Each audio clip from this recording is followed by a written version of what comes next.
పక్కా ప్రణాళికతో నిర్దిష్టమైన గమ్యంతో ముందుకెళ్తున్న కూటమి ప్రభుత్వాన్ని తెలుగుదేశం పార్టీని ఆపడం ఎవరి తరం కాదు.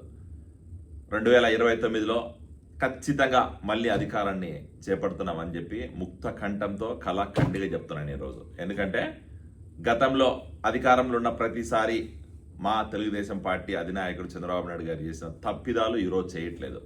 గతంలో అధికారం ఉన్న ప్రతిసారి అధికారాన్ని కేవలం రాష్ట్ర అభివృద్ధి కోసం, రాష్ట్ర ప్రయోజనాల కోసము చేసి పార్టీని పక్కన పెట్టిన పరిస్థితి, పార్టీ కార్యకర్తల్ని పక్కన పడేసిన పరిస్థితి గతంలో ఉన్నది. ఈరోజు ఆ పరిస్థితి లేదు. ఈరోజు అధికారం, రాష్ట్ర అభివృద్ధి చూసుకునే చంద్రబాబు నాయుడు గారు ఉన్నారు. ఈరోజు పార్టీని, పార్టీ కార్యకర్తలు చూసుకోవడానికి మా యువ నాయకుడు నారా లోకేష్ గారు ముందుకు వచ్చినారు. ఈరోజు అలాగే రాష్ట్రంలో అభివృద్ధి చేయడానికి బాబు గారు ముక్త కంఠంతో కష్టపడుతుంటే తెలుగుదేశం పార్టీ క్యాడర్ని, తెలుగుదేశం పార్టీ నాయకుల్ని, తెలుగుదేశం పార్టీ కార్యకర్తల్ని ఒక తాటి మీదకి తీసుకొచ్చి వాళ్ళకు ఒక దిశానిర్దేశం చేయడానికి మా యువ నాయకుడు నారా లోకేష్ గారు అకుంఠితమైన దీక్షతో పనిచేస్తున్నాడని చెప్పి మాకు అర్థమైపోతుంది.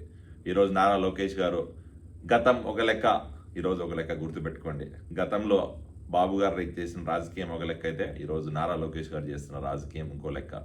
గతంలో రాజకీయాన్ని వదిలేసేసి అధికారము, రాష్ట్ర అభివృద్ధి కేంద్రీకృతంగా చేసుకొని బాబు గారు చేసిన పరిపాలన ఒకటైతే ఈరోజు బాబు గారు అదే చేస్తున్నా.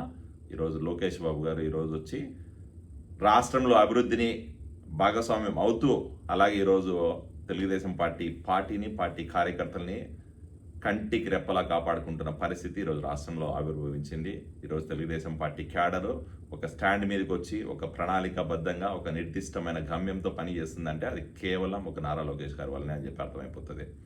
గతంలో జరిగిన తప్పులన్నీ సరి చేసుకుంటూ, కార్యకర్తల మనోభావాల్ని గౌరవించుకుంటూ, అలాగే పార్టీలో పెద్దల్ని అందరినీ గౌరవించుకుంటూ, అలాగే పార్టీలో ఏదైనా చిన్న చిన్న గొడవలు వచ్చినా, వాటిని కాన్ఫ్లిక్ట్స్ వచ్చినా సాల్వ్ చేసుకుంటూ, ఈరోజు బూత్ స్థాయి నుంచి, నియోజకవర్గ స్థాయి నుంచి రాష్ట్ర స్థాయి వరకు ప్రతి ఒక్క కార్యకర్తని, ప్రతి ఒక్క నాయకుడిని గుర్తించే పరిస్థితి ఈరోజు పార్టీలో ఉంది. కాబట్టే పార్టీ ఇంకో 10 కాలాల పాటు చల్లగా ఉంటుంది.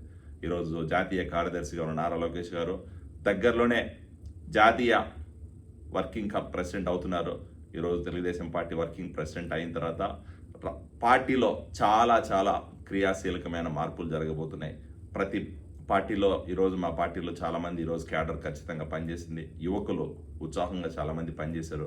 అలాంటి వాళ్ళందరికీ గుర్తించి, అలాంటి వాళ్ళందరినీ కూడా ఈరోజు పార్టీలో ఒక మంచి స్థాయి, ఒక రికగ్నైజేషన్ ఇస్తే వాళ్ళు నెక్స్ట్ 20 years 30 years పార్టీ కోసం పని చేస్తారు, ప్రణాళికాబద్ధంగా పని చేస్తారన్న ఆలోచన మా యువ నాయకుడికి ఉంది. కాబట్టి ఈరోజు అలాంటి ఒక అవకాశం ఉంది కాబట్టి